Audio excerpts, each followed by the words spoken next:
Hola, ¿cómo están amigos todos? Bienvenidos a un nuevo episodio del podcast SEMA Conecta, el podcast oficial del capítulo estudiantil de mejoramiento de la autoconstrucción de la UPC. En esta oportunidad tenemos el honor de contar con el ingeniero civil César Roberto Torres Chung, que además de ingeniero civil es especialista con más de 20 años de experiencia liderando proyectos de estructuras, geotecnia, hidráulica y además medio ambiente. Cuenta con un MBA en ESAM Business School y además en especializaciones como finanzas corporativas, gerencias de proyectos e ingeniería geotécnica. Bienvenido, ingeniero, a este episodio del podcast. Hola Camila, ¿cómo estás? Buenas tardes. ¿Cómo está? Primero queremos preguntarle qué es lo que lo animó a estudiar ingeniería civil, porque hay tantas ingenierías y justo usted escogió ingeniería civil. Bueno, digamos la curiosidad por la ingeniería civil a mí me nace desde muy pequeño Ah. porque cuando yo era niño, yo acompañaba a mis papás a las oficinas donde ellos trabajaban. Mm. Y mi papá es ingeniero mecánico eléctrico de profesión y mi mamá ha sido dibujante técnico también de profesión, es decir, dibujaban todo lo que ahora ya estamos acostumbrados a hacer el dibujo pues en AutoCAD y Wow. digamos ahora con la modelación virtual que se hace, antes no, antes se hacía digamos en planos, habían profesionales que se dedicaban al dibujo técnico y justamente mi madre hacía ese trabajo. Y mi padre trabajaba en una oficina de ingenieros donde veían proyectos electromecánicos, veían proyectos más que todo del sector electricidad. Entonces, cuando yo era niño, digamos, siempre acompañaba a mis padres pues a ese ambiente. Entonces, ahí es donde nace mi vocación, digamos, un poco por la ingeniería, ¿no? Porque en este caso la ingeniería también es multidisciplinaria, ¿no? O sea, sabemos de que existe la ingeniería civil, está la ingeniería mecánica, la ingeniería eléctrica, pero el ámbito un poco donde los ingenieros pues siempre se desenvuelven, generalmente es un ámbito o de oficina o de obra, ¿no? En construcción generalmente estamos. Entonces, desde muy niño, yo te puedo decir que ahí es donde nace mi vocación por la ingeniería en realidad. Y ya después, cuando estaba en el colegio, acabando ya mis estudios secundarios, es que un poco empiezo a investigar acerca más de la profesión que hace un ingeniero civil. En verdad, yo estaba como que en duda entre lo que hace un ingeniero civil y un arquitecto, ¿no? Digamos como que me llamaba mucho la parte de construcción, edificación. Pero después, bueno, mirando un poco la ingeniería civil, me pareció mucho más interesante y por eso me animé a estudiar, digamos, esta profesión.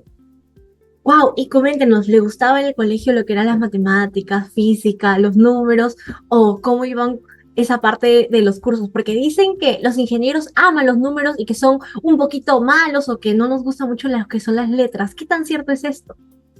Bueno, definitivamente cuando uno estudia pues una profesión como que uno tiene que investigar primero, ok, cuál es la tendencia más de cómo, digamos, se estudia, digamos, la carrera, ¿no? Por ejemplo, yo sabía que más los que se dedicaban a estudiar derecho o los que dedicaban más a estudiar, digamos, ciencias, más que todo, enfocado más a la literatura, ¿no? Todo lo que son ciencias sociales, por ejemplo, iban más a la parte, pues, de lectura, ¿no? Que bueno, en mi caso, a mí me gusta leer, pero no en la parte pues de los números, la parte analítica, las matemáticas, la física, como que sí me gustaban, ¿no? Entonces, digamos que desde ese punto, cuando yo vi que en la profesión uno de la carrera de ingeniería civil, cuando uno estudia, había pues muchos cursos de matemática, muchos cursos de física, de química, ¿no? Esos cursos pues de alguna manera me gustaban, ¿no? Me llamaban la atención, entonces por eso dije, bueno, para mí no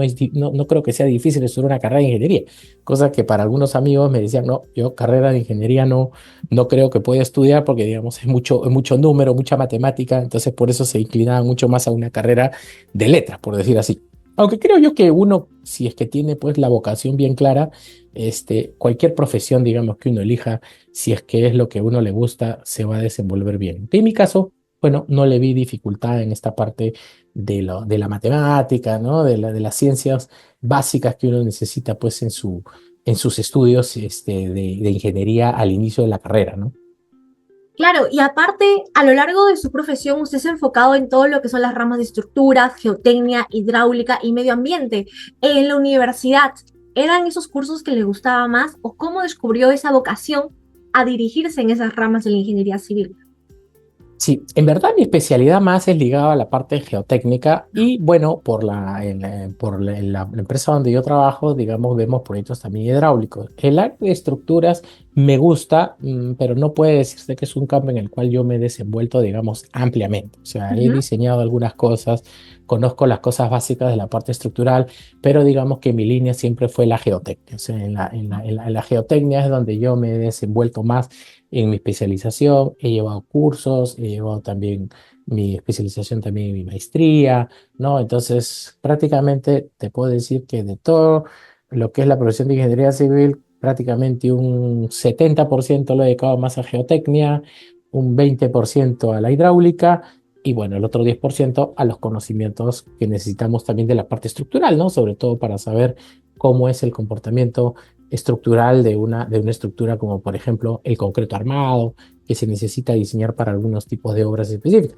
que también se aplica mucho a la geotecnia, pero digamos que en mi especialidad el foco es más la ingeniería geotécnica y bueno, ahora que he trabajado en algunos proyectos también ligados a la parte de riesgos, ¿no? El tema de riesgos y estudiar los riesgos geotécnicos asociados, por ejemplo, a problemas de deslizamientos, huaicos, control de caída de rocas, ¿no? Que pueden afectar diversos tipos de estructura, es un poco mi ámbito en el cual yo me desenvuelvo, ¿no? En mi carrera profesional.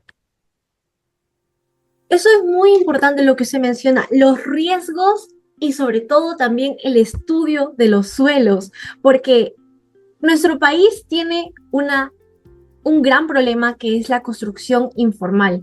Y este capítulo estudiantil se enfoca en promover mejores prácticas constructivas. Uno de estos problemas que tiene nuestro país es que las personas, por no tener un terreno bien estudiado, por no tener el estudio de suelos, construye donde sea y después pasa lo que pasa, que hay un sismo y dicen, mi pared se cayó, es la culpa del señor que lo construyó.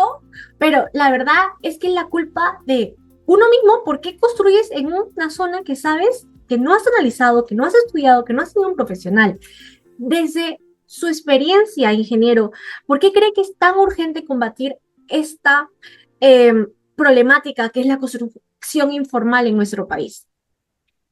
Bueno, ya digamos que es conocido cuál es la tasa de informalidad que existe en nuestro país y específicamente también en Lima, ¿no? Ya se habla de entre un 70%, un poco más de informalidad debido al efecto de la autoconstrucción, ¿no? Que sabemos que es por la falta de planificación, que muchos años hubieron asentamientos donde la gente, también que mucho vino de la migración de las provincias, cuando vinieron a Lima no tenían dónde asentarse y empezaron a poblar las zonas que están cerca a las laderas de los cerros, quebradas, al costado de los ríos. Entonces, fueron zonas realmente que ahora le llama pues vulnerables, ¿no? Vulnerables a deslizamientos, a que cuando haya un huaico pueda afectar una zona de viviendas,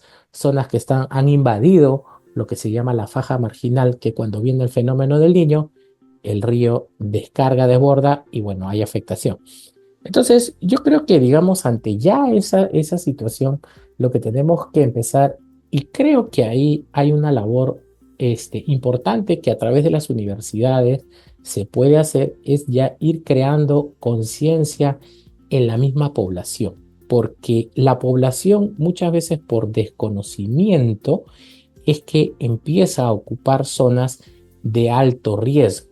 Y hay un factor que es las autoridades, que en ese caso las municipalidades, que también tienen que tener una posición mucho más firme para no dejar que ya la gente habite. Ahora, ahí hay un problema bastante fuerte, hay un componente social importante, hay un componente técnico que creo que desde el punto de vista técnico los ingenieros, digamos, podemos dar las soluciones, ¿no? Hay un punto de vista también económico en el cual hay que hacer una serie de obras de protección justamente a estas zonas, ¿no? Pero también hay un componente, pues, político, ¿no? Que también las autoridades gubernamentales tienen que tomar ciertas decisiones en el cual, donde se puedan hacer obras de mitigación, hay que hacer las obras de mitigación, como por ejemplo en Chosica se han instalado barreras geodinámicas para que cuando el huaico se produzca, las piedras grandes las puedan controlar y bueno, el agua o el fluido no afecte, digamos, la zona. Esas son técnicas de mitigación.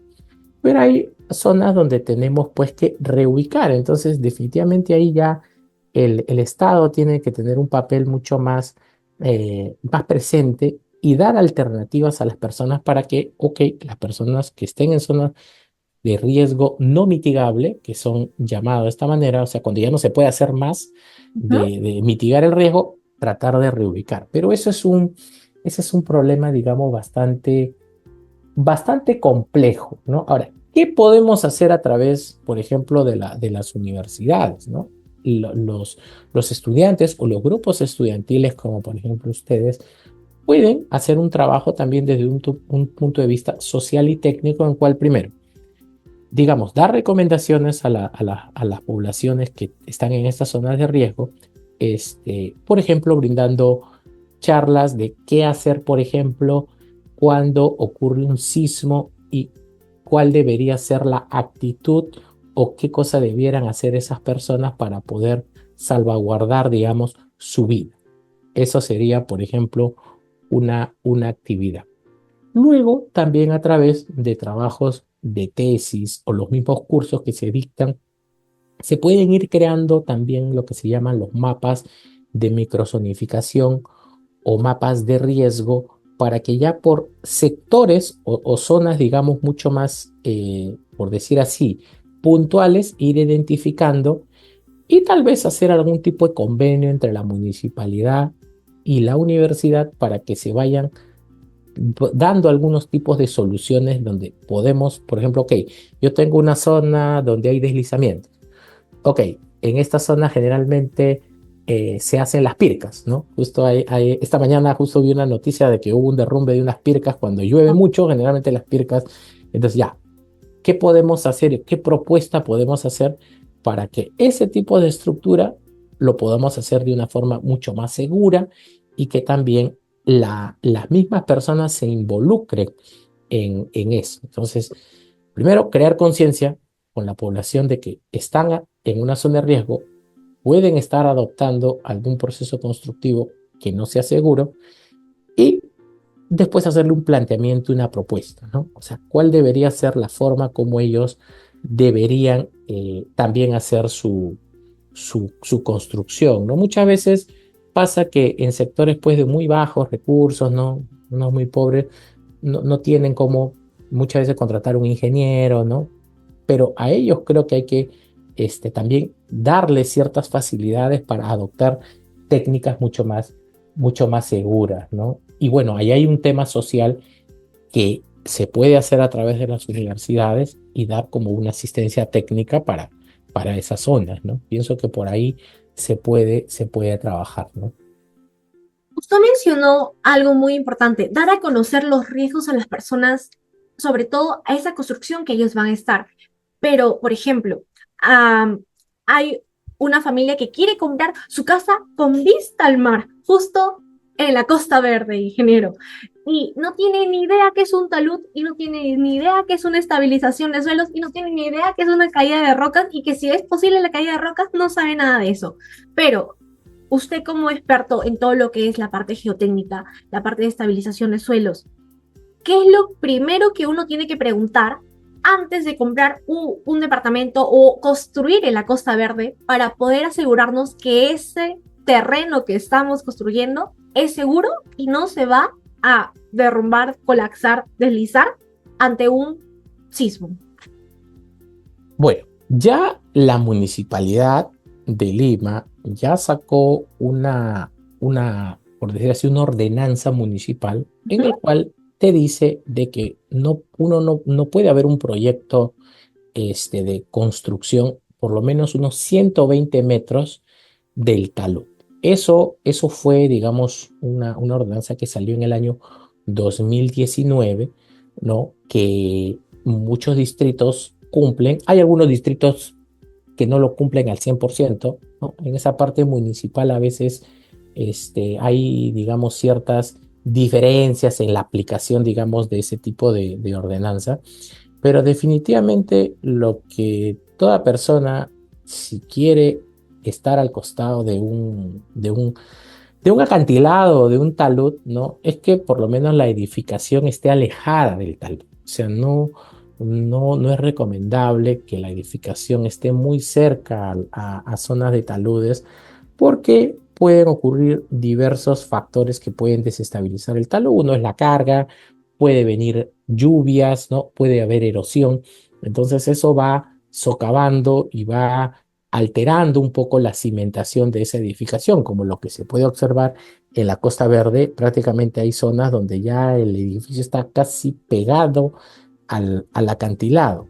Claro, las personas que en este caso adquirieron ese inmueble tal vez no estén, digamos, presentes los riesgos, pero creo yo que ahí tenemos que dar una alerta, ¿no?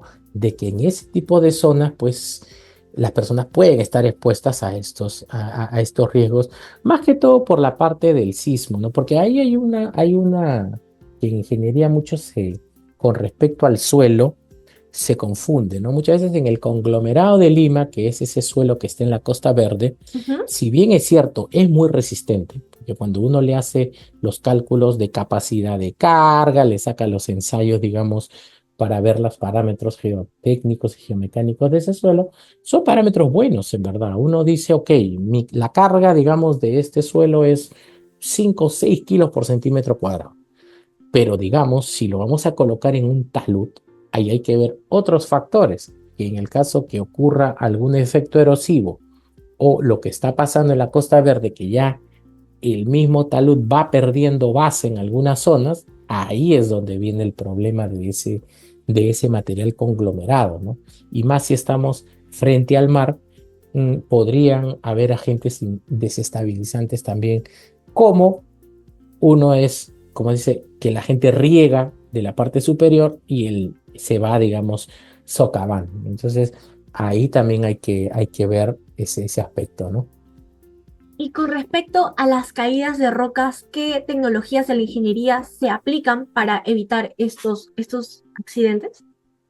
Bueno, yo en todo mi ejercicio profesional, bueno, Ujú. yo trabajo en una compañía que se llama Macaferri. Nosotros vemos, por ejemplo, lo que son soluciones para control de caída de rocas, en el cual podemos colocar una malla de acero combinados, por ejemplo, con pernos de anclaje que permiten fijar el material detrítico o las rocas que pueden estar sueltas al talud.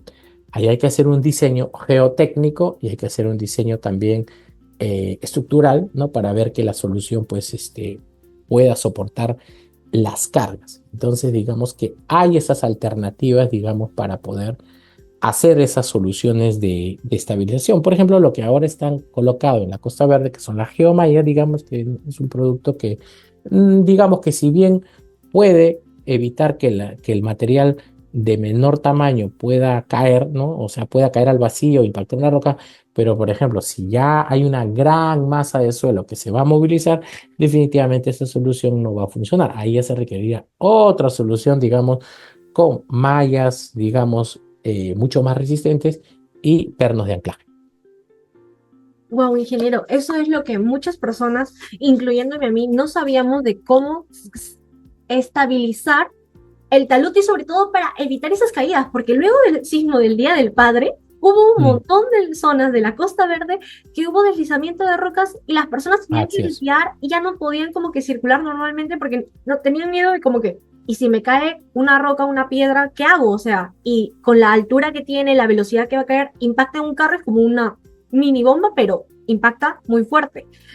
Pero hay otro tema. Muchas personas en nuestro país no tienen acceso a un profesional, un ingeniero civil, un arquitecto que pueda velar que su construcción esté por buen camino y que tenga los planos correctos.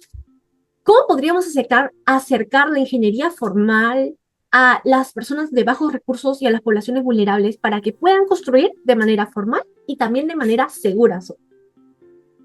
Ahí creo que viene el papel muy importante de ustedes también los jóvenes, ¿no? Porque yo creo que ese es un trabajo que la universidad también está llamada a hacer. La universidad y también los colegios profesionales. Yo te puedo decir también por mi experiencia, yo he tenido la oportunidad de ser el presidente del capítulo de Ingeniería Civil del Consejo Departamental de Lima, del Colegio de Ingenieros. Y te puedo mencionar que hay muchas personas también de muy bajos recursos que se acercan también al Colegio de Ingenieros pidiendo recomendaciones, qué hacer. Claro, ese es un trabajo, digamos, obviamente social en el cual uno, bueno, brinda sus conocimientos, ¿no? Para dar ciertas instructivas, ¿no? De cómo construir, digamos, de manera mucho más segura, ¿no? Pienso que ahí entre la parte de los colegios profesionales como las universidades pueden sacar ciertas guías también para poder reforzar o edificar también una vivienda, ¿no? Obviamente utilizando materiales que puedan estar también a la mano de las personas, ¿no? Pero pienso que ahí siempre tendría que haber una supervisión también de algún estudiante también de ingeniería.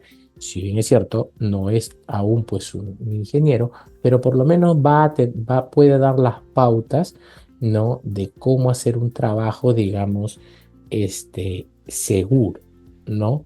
Ahora, si es que vamos a trabajar ya en un proyecto, o sea, en un proyecto, digamos, ya de una construcción formal, Ujú. en esa parte sí tiene que haber pues un profesional. O sea, definitivamente si es un proyecto formal y también dependiendo del nivel de riesgo que demanda el proyecto, sí tiene que haber una, un asesoramiento también de un profesional. O sea, tenemos que ponernos siempre en en esos dos ámbitos, ¿no? Uno es el asesoramiento hacia las personas para que, ok, adopten procedimientos más seguros, pero otra ya es lo formal, cuando esa persona va a tener que presentar el proyecto a la municipalidad o para que le puedan habilitar pues la licencia de construcción y eso. Entonces ahí creo que sí tiene que ir pues un profesional, ¿no?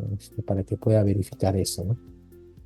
Claro, ingeniero. Y esta es una pregunta que nos mandaron los fans de YouTube, que es, ingeniero, ¿cuáles son los no negociables en el sector construcción antes de empezar a construir mi casa? Bueno, creo que los no negociables son los materiales. Primero, uno tiene que verificar que los materiales y la calidad de los materiales sean los adecuados, tengan la resistencia y sobre todo sea el material adecuado para el tipo de construcción que se va a realizar. Por ejemplo, es ya, digamos, que se ha proliferado mucho el uso, por ejemplo, del ladrillo pandereta, ¿no? Que todo el mundo use el ladrillo pandereta para poder hacer su casa. Claro, ¿por qué? Porque son los más baratos.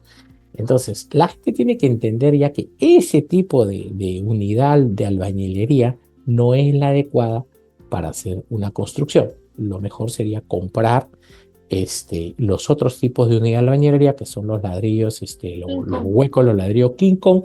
Ok, con eso yo sé que por lo menos mi casa va a construirse con un material mucho más resistente, mucho más seguro. O sea, los no negociables empieza por los materiales, ¿no? Otro es el tipo, digamos, ya de procedimiento constructivo, ¿no? Hemos visto que en muchas casas, ¿no? En muchas viviendas se han hecho, pues, procesos constructivos cuando las columnas a veces no son, no guardan una misma sección, o inclusive a veces uno ve que las columnas como que se cortan en un piso y de ahí se desfasan y se vuelve a hacer otra columna. Entonces, yo creo que la gente tiene que saber de que eso no está bien, Esa es otra cosa que no se puede no tener. Y bueno, si el maestro por ahí, el maestro de obra hace una recomendación, yo creo que la gente ya tiene que ser consciente de que eso no se debe aceptar, ¿no? Entonces, si se cubren esas dos cosas, pienso que ya algo ya seguro vamos a hacer en el caso de la seguridad estructural de la vivienda, ¿no? Por ahí va, digamos, unas primeras recomendaciones, ¿no? Chicos, para todos los que están viendo pueden dejar sus preguntas en los comentarios, el ingeniero después los va a responder, pero una pregunta que también nos hicieron es, ingeniero, ¿qué opina de los estudios de suelo y por qué es obligatorio hacerlos según el terreno que vamos a construir? Bueno, los estudios de suelos digamos que el estudio más importante que se tiene que hacer en toda obra de ingeniería, porque cualquier obra de ingeniería, cualquier tipo de estructura, la vamos a cimentar sobre el terreno. Entonces, el terreno, digamos que es lo primero que se tiene que estudiar y se tiene que saber cuál es la resistencia, cuáles son los parámetros geotécnicos que están presentes en ese tipo de suelo, hacer una adecuada clasificación, saber si es una grava, una arena, una arcilla, un limo, porque digamos que en base a ese tipo de suelo es que va a haber el comportamiento. Luego podremos calcular nuestra capacidad portante. Recordemos que también cualquier estructura que vayamos a cimentar sobre el terreno o el suelo se va a asentar. Hay que calcular también esos asentamientos. Y en base a eso es que vamos a diseñar qué tipo de cimentación es la que vamos a proponer para nuestro proyecto. Hay que recordar que por el suelo viajan también las ondas sísmicas. Entonces es muy importante que se caracterice bien qué tipo de suelo es el que está presente en la zona del proyecto, qué tipo de estructura es la que vamos a construir encima de este, porque en un país altamente sísmico como el nuestro, las ondas sísmicas van a viajar por ese tipo de suelo y hay suelos que amplifican más las ondas sísmicas que otros. Entonces, en función a conocer cómo es que el sismo puede viajar y cómo las ondas sísmicas se pueden amplificar, es que vamos a tener que diseñar la estructura que vamos a poner en la parte superior. Tenemos que elegir ya un sistema estructural, digamos, en algunos casos flexible, que amortigue las ondas sísmicas. Entonces, por eso es muy importante los estudios geotécnicos, ¿no? Y los estudios geotécnicos tienen que ser bastante profundos, dependiendo también de qué tipo de estructura vamos a hacer. No es lo mismo hacer un estudio geotécnico para una casa que para un edificio de 20 pisos, o si vamos a hacer un puente, o si vamos a hacer otro tipo de infraestructura. Entonces, es importante esos aspectos. Entonces, creo yo que dentro de una obra de un proyecto de ingeniería, los estudios geotécnicos, los estudios de suelo son importantísimos, digamos, hacerlo. Y sería uno de los no negociables también. Claro, exactamente. O sea, ese es un estudio de suelos es no negociable porque si no, ¿cómo vamos a obtener los parámetros del suelo? Ahora, el suelo es un material que no se puede, digamos, estudiar de información bibliográfica, ¿no? Tal vez otros materiales como el concreto, el acero, ¿no? Sepamos más que todo sus propiedades elásticas o de resistencia. En el caso del suelo, no. El suelo es un material tan heterogéneo y Ujú. muchas veces las condiciones pueden cambiar. En un mismo terreno pueden haber variaciones del suelo. Entonces, por eso es que se tiene que estudiar mucho ese aspecto. Wow, ingeniero, lo que usted menciona es muy importante porque hay muchas personas que no conocen los tipos de suelos. Por ejemplo, dice, mi casa en la playa, vamos en la arena, oh yeah, voy a vivir en la playa, pero no sabemos que cuando tenemos un tipo de suelo que es arena, puede haber liquefacción. Y entonces tu casa, en vez de ser la más resistente de todas y la más linda porque está en la playa, puede ser que el suelo actúe como un fluido y tu casa se venga abajo y fuera de casa. Entonces es muy importante lo que el ingeniero dice, que el estudio de suelos es un no negociable para cualquier tipo de construcción que tenga. Y hay otro punto que es muy importante que queremos tratarlo en este podcast. Muchos estudiantes incluyéndome, pensábamos que la parte técnica es lo más importante en todo lo que es la ingeniería civil, pero usted se ha especializado también en la parte de gestión y finanzas. ¿Por qué cree que es muy importante combinar esa parte de gestión y finanzas con la parte técnica, con lo estratégico de la parte de todo lo que es la ingeniería civil? Porque tenemos que recordar que nosotros no estamos solos en el mundo y que Ujú. existen otros profesionales que también pueden participar dentro de un proyecto o pueden tomar una decisión, ¿no? Y ahí te pongo un ejemplo. Nosotros siempre, desde nuestro lado ingenieril, hablamos, por ejemplo, mucho del factor de seguridad, ¿no? En la parte geotécnica, tal vez para un ingeniero, si estamos viendo un proyecto de un talud en una carretera, podemos decir, ok, el factor de seguridad de ese talud es 1.5. Ujú. Entonces, como estamos habituados a nuestro ámbito ingenieril, podemos saber que, bueno, un factor de 1.5 como que, ok, es estable, la norma me permite que ese factor de seguridad para ese talud, ¿no? Está bien, o si vamos a diseñar un muro de contención, por ejemplo, que a nosotros los ingenieros nos enseñan a diseñar un muro de contención para soportar el deslizamiento, el volteo, ¿no? La capacidad portante. Entonces, todos ellos nos hablan de factores de seguridad. Pero ¿qué pasa si eso se lo vamos a hablar a un arquitecto o se lo vamos a hablar a un economística o, por ejemplo, o a un político, que muchas veces el político no entiende a veces de estos términos? Entonces, ahí es muy importante la comunicación y las habilidades blandas que un ingeniero tiene que desarrollar. O sea, un ingeniero no solamente puede centrarse en la parte técnica, también tiene que tener habilidades blandas y tiene que tener un lenguaje comunicacional para que la persona con la cual vaya a interrelacionarse lo pueda entender. Por eso es que muchas veces no podemos llegar a veces a las personas que puedan tomar decisiones porque no manejamos ese lenguaje. Entonces, te pongo un ejemplo otra vez, el de la carretera, ¿no? Hablábamos del factor de seguridad que tiene 1.5. Tal vez si nosotros vamos donde un alcalde o alguna autoridad y queremos que haga algún trabajo de sostenimiento, no se le puede decir, mire, este factor de seguridad está en 1.2. O sea, sabemos de que, oye, eso es inestable, se puede caer. Pero tal vez esa persona no nos entiende. A diferencia, si aplicamos en ingeniería existe lo que es la teoría de probabilidades y la teoría de gestión de riesgos, y cambiamos nuestro lenguaje y empezamos a hablar de probabilidades de falla. Para eso existen metodologías que nosotros los ingenieros lo podemos estudiar y decimos, oye, mire, usted tiene este talud que tiene una probabilidad de que falle del 40%.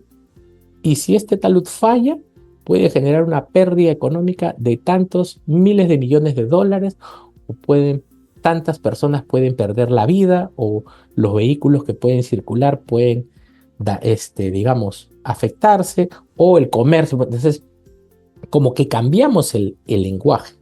Ahora, todo se aterriza mucho en la parte económica o en la parte de pérdidas, y te he comentado, por ejemplo, de la vida humana, ¿no? Una de las cosas que los ingenieros también tenemos que preservar es justamente eso, ¿no?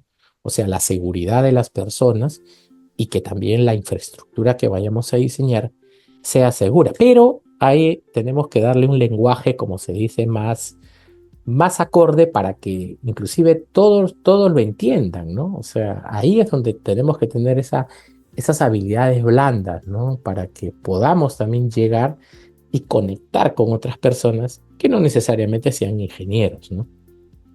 Es muy importante y sobre todo esencial entender de que la ingeniería y un proyecto de ingeniería no solamente es las personas que van a vivir ahí, sino son todo un conjunto de stakeholders que es hasta el vecino, la persona que pasa por la obra todos los días, Sí, que pasa con su carro, que es el vecino de atrás que ni siquiera lo conocíamos, pero también es un stakeholder que se va a ver perjudicado por algo, aunque sea por el polvo, pero ya va a salir a decir, no más bulla, por favor, vecino, constructor.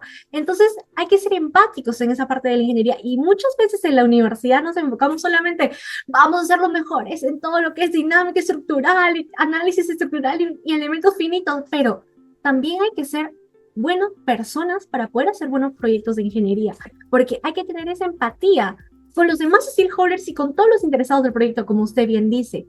Y finalmente, para cerrar este fructífero podcast que hemos aprendido un montón, si usted tuviera que retroceder el tiempo cuando usted estaba en la universidad, en sus primeros ciclos o en la mitad de la carrera, ¿qué consejos le daría a ese chico César que todavía no se había colegiado, todavía no tenía su título, todavía no había sido el presidente del Consejo de Ingeniería Civil, el capítulo de acá del Colegio de Ingenieros? Entonces, ¿qué consejos le daría a su yo del pasado?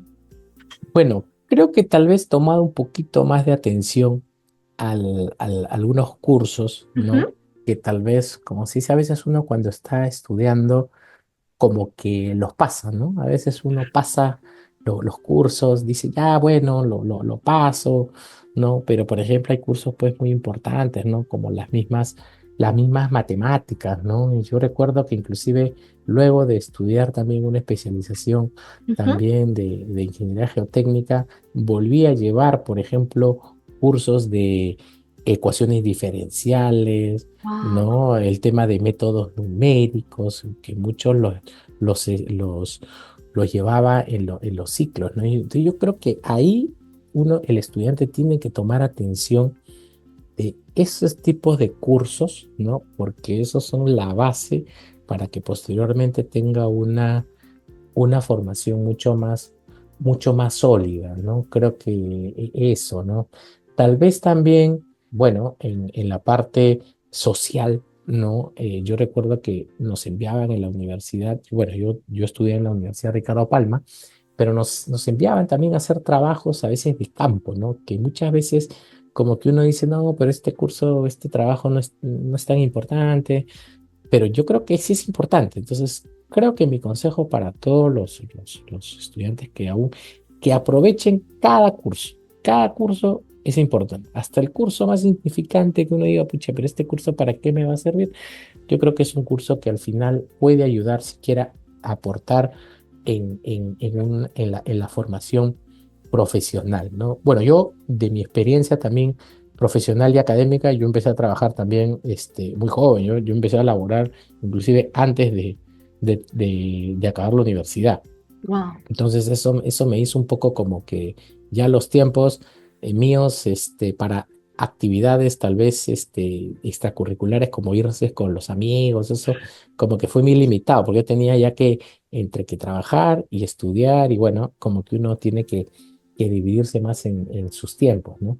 Pero en líneas generales ese sería pues mi consejo, ¿no? Que lean bastante, que tengan un pensamiento crítico. Bueno, ahora tienen pues la ventaja, yo digo ventaja y también cierta desventaja porque ahora pues ustedes están mucho con el tema de la inteligencia artificial y las herramientas digitales, ¿no? Que eso ayuda bastante, pero nunca olviden el pensamiento crítico. Tienen que tener un pensamiento crítico, analítico sobre todo, porque lo que ahora estas herramientas nos pueden facilitar, sí, nos facilitan en muchos aspectos, pero creo que el análisis y el pensamiento crítico de la persona, creo que eso no se va a poder reemplazar. Entonces yo creo que ese es lo que siempre tienen que buscar fortalecer. Ok, ingeniero, muchísimas gracias. Será hasta la próxima. Hemos aprendido mucho y estamos muy agradecidos con usted. Hasta luego. Listo, gracias Camila, chao.